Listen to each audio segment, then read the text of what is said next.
गौरीपुत्र गणेश भगवान की जय। ओम नमः शिवाय। हिंदू धर्म ग्रंथों में पूर्णिमा का विशेष महत्व बताया गया है। यह व्रत भगवान सत्यनारायण को समर्पित होता है।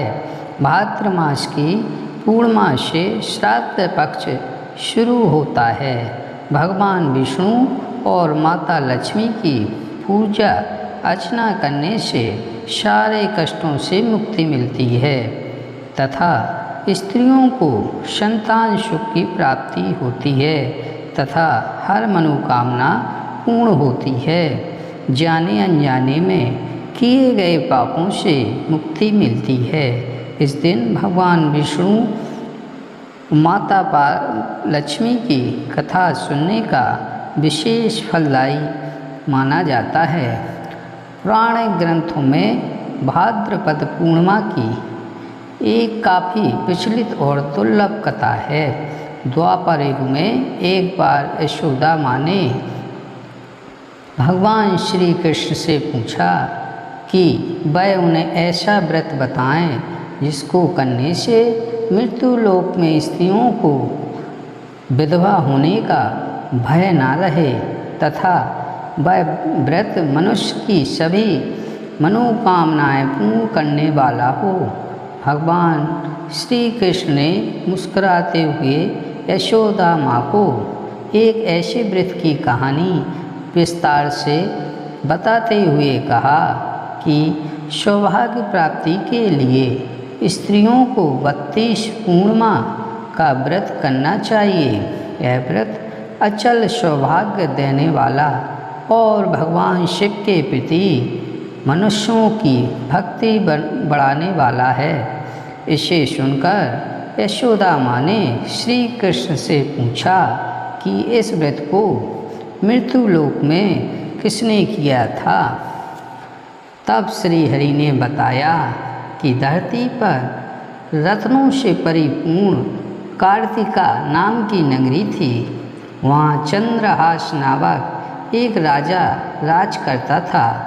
उसी नगरी में एक धनेश्वर नामक ब्राह्मण था। उसकी बहुत सुंदर और सुशील पत्नी थी जिसका नाम रूपवती था। दोनों एक दूसरे से बहुत प्यार करते थे और उस नगरी में बड़े ही प्रेम से रहते थे।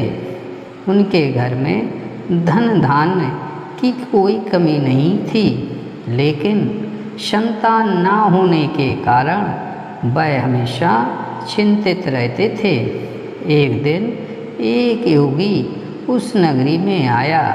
वह नगर के सभी घरों में भिक्षा लेता था, किंतु रूपवती के घर कभी भी भिक्षा नहीं लेता था।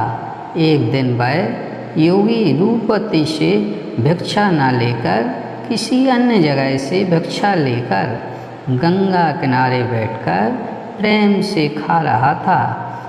तभी अपनी भिक्षा के अनादर से दुखी होकर धनेश्वर योगी से भिक्षा न लेने की वजह पूछता है।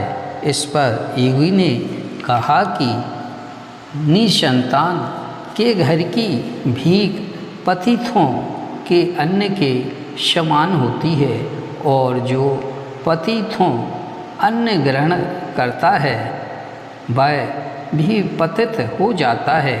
इसलिए पतित हो जाने के भय से उनके घर की भिक्षा नहीं लेता है।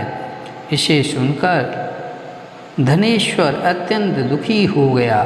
इसके बाद योगी से पुत्र प्राप्ति का उपाय पूछा। यह सुन योगी ने उन्हें माँ चंडी की उपासना करने के लिए कहा। धनेश्वर देवी माँ चंडी की उपासना करने के लिए जंगल में चला गया। माँ चंडी ने धनेश्वर की उपासना से प्रसन्न होकर 16वें दिन दर्शन दिया और कहा कि उसके यहाँ एक पुत्र होगा, लेकिन वह 16 वर्षों तक जीवित रहेगा। यदि स्त्री और पुरुष दोनों 32 पूर्णिमा व्रत करेंगे तो वह दीर्घायु हो जाएगा।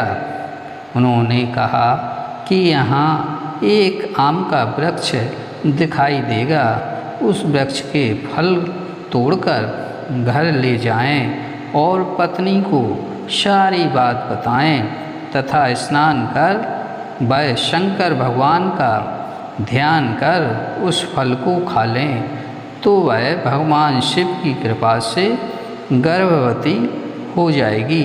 इस उपाय को करने के बाद धनेश्वर ब्राह्मण के यहाँ एक पुत्र की प्राप्ति हुई तथा 32 पूर्णिमा का व्रत करने से पुत्र को दीर्घायु की प्राप्ति हुई।